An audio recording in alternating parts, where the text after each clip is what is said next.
Okay, so now it's on to chapter 8.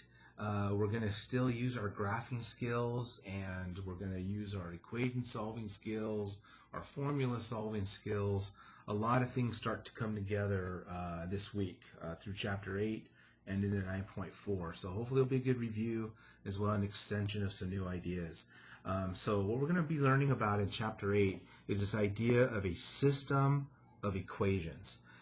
So let's talk about what those mean, right? What is a linear system, and then what is a solution to these? So to get this kick started, I'm going to do your guys' favorite thing. Let's do a word problem, right? And so in this word problem, right, as I hear you guys literally groan through the monitor there, but a motor oil for a chainsaw is made up of a mixture of gasoline and oil, right? It took a total of 10 fluid ounces to make the mixture, and the difference of the gas and oil is 6. How many fluid ounces of each? All right, so there's a word problem that we've kind of, maybe not that particular one, but we've seen these before.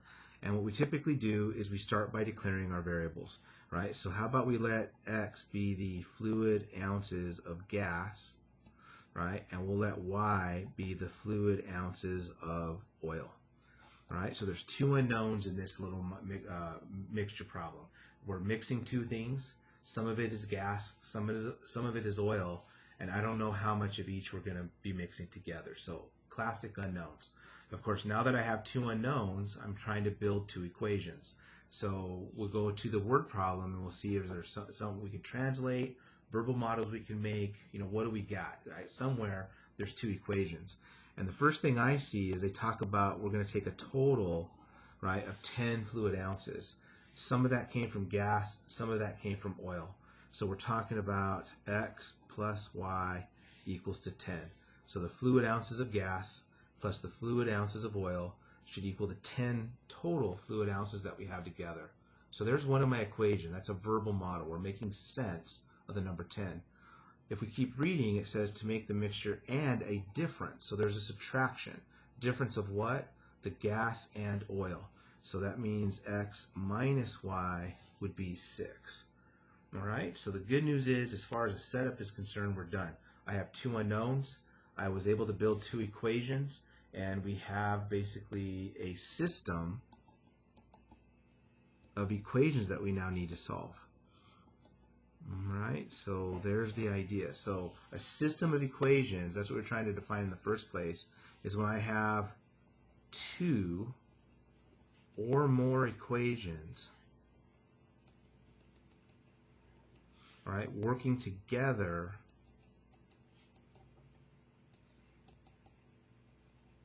all right, and usually to model a situation. In real life, they're modeling a situation, in this case the mixture of gas, but the key thing is two or more equations working together, right? Hence a system. That's basically what a system is, right? A system is a combination of items that are working together, right, to do a certain function, like my car, right? My car is a system, right? I've got an engine, I've got a gas tank, I've got all this stuff working together so I can get to work.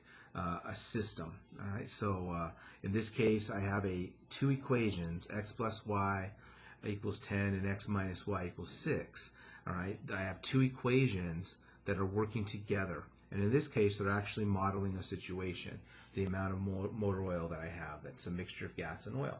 So there you go. That's a system of equation. What is a solution?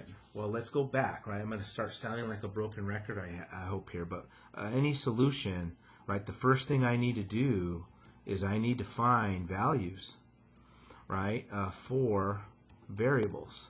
In this case, we've got two of them. Right, so I need to find values of X and Y, all right, in this system. So hopefully that's no surprise. That's what it's been meaning for a long time now. Of course, what's the second thing? Well, when we find those values, we sub into the equation. What's different here, though, is I have two equations now, not just one. I have a system. So we're going to sub something into the equation and see if we get the third thing. Do we get true statement? And of course, this will have to be plural because since I have a system, both things would have to be true. So to solve this system, we basically have to find values of X and Y that when I plug them into the equations, make them both true.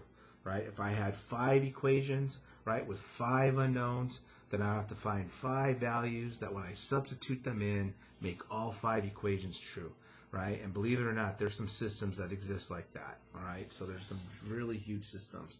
So that should give you an overview of what we're going to be seeing. Of course, now we got to learn how to do all this, right? How do I find the values that I can substitute in and get a true statement? And of course, you can see we're going to be revisiting word problems here soon as well. So hopefully that sets the stage up. Lots of work ahead of us in Chapter 8 to figure out how we're going to do all this stuff. And I'll see you guys in the next few videos.